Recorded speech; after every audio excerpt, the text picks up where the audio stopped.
ایک شخص آیا مجھ سے ملنے کے لیے، خواجہ سرا ہے، میں تو پہلی دفعہ زندگی میں کوئی خواجہ سرا مجھ سے ملا،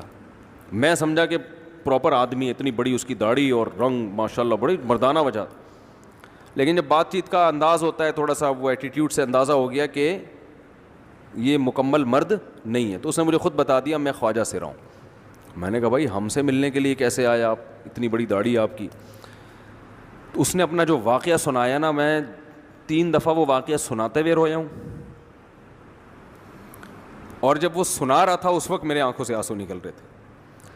اس نے یہ ابھی بھی میرا بیان سنتا ہے وہ، اس نے واقعہ سنایا کہ میں جب پیدا ہوا تھا نا تو میں خواجہ سرا تھا، گھر میں ایسا بچہ پیدا ہو جائے والدین کی طرف سے عزت نہیں ملتی۔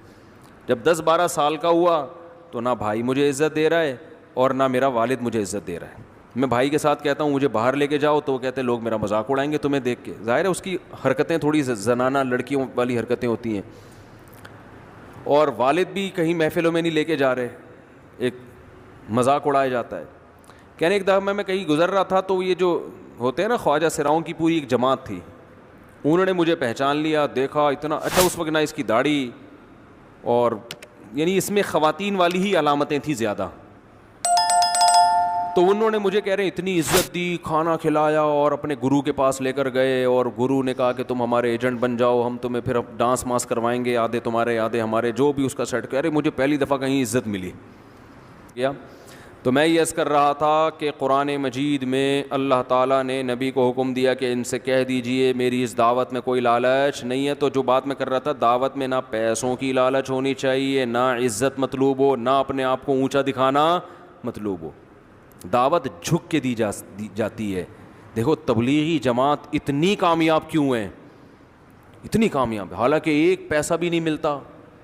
کھانا چائے نسوار پان گٹکا سب اپنے خرچے پہ۔ جب آپ 1 سال جنگلوں میں پیدل لگا کے آؤ گے تو کوئی ایئرپورٹ پہ پھول لے کے کھڑا ہوا نہیں ہوتا ہے بھائی، نہ دفتر میں کوئی انکریمنٹ لگ جاتا ہے، نہ گورنمنٹ کی طرف سے کہ ماشاءاللہ، چونکہ ان کے کوئی سرٹیفکیٹ بھی نہیں ملتا۔ آپ بتاؤ میں سال لگا کر آئے ہوں، وہ اگلا کیا ثبوت ہے؟ کہ ثبوت تو کچھ بھی نہیں ہے، مدنی مسجد فون بھی کرو گے شاید وہ بھی کہہ لیں ہم تو جانتے ہیں نہیں اس بندے کو ہے کون، کچھ بھی نہیں مل رہا ہوتا، پھر بھی اتنی کامیاب کیوں ہے؟ پھیلتا ہے، جو کام پھیل رہا ہے، وجہ کیا ہے؟ کہ جب یہ دعوت دینے کے لیے جاتے ہیں تو اپنے آپ کو چھوٹا بنا کے، یہ نہیں کہ ہم تیرے کو سکھانے آئے ہیں، تجھے کچھ پتہ ہے نہیں